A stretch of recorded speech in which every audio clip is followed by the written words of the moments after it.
Thank you, Mr. Chairman.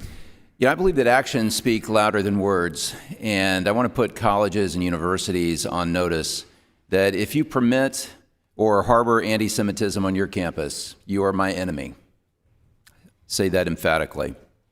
I want to draw attention to the shocking hypocrisy that I see on display on our college campuses.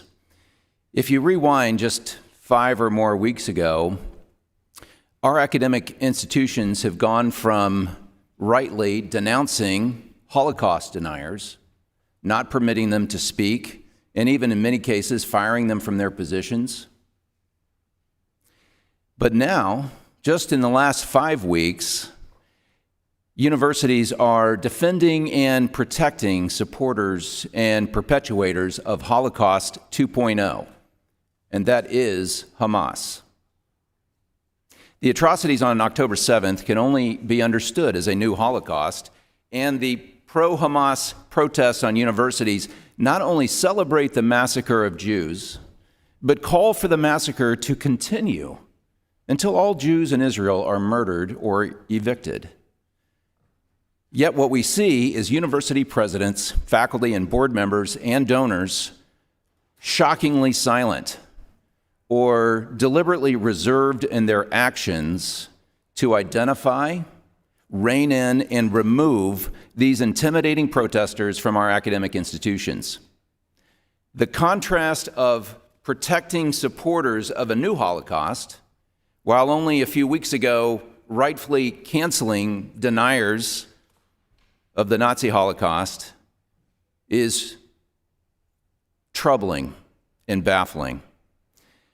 Mr. Marcus, do you mind, can you help me understand this shocking incongruity in values and integrity that has taken place in just the last 5 weeks?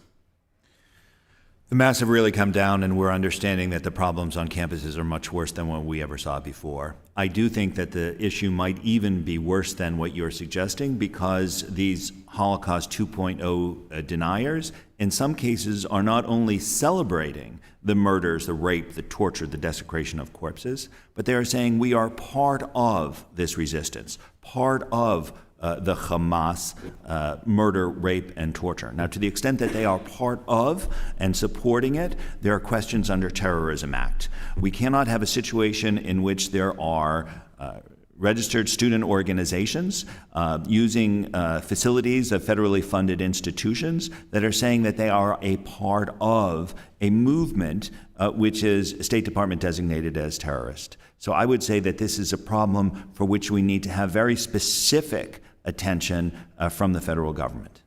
So I certainly agree with you, and the back to my statement of actions speak louder than words. Can you provide any direction on whether federal funds can be removed from universities that continue to be these hotbeds of anti-Semitism, or even taking it another step to remove accreditation from universities that fail to adequately address anti-Semitism on their campus?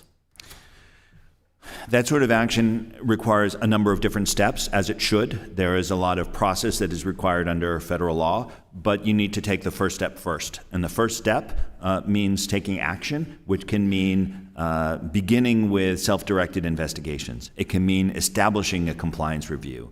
You cannot even get to the point that you're discussing, Congressman Williams, unless you proactively take those initiatives, and that's what we would want to see the Education Department do.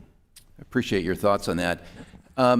Ms. Burdett, my alma mater, University of Pennsylvania, they have students that are chanting, these are pro-Hamas protests, chanting, "There's only one solution." Earlier you mentioned that there were standards on bullying. Would you call that bullying? Just a yes or no answer would be helpful. Yes. Thank you.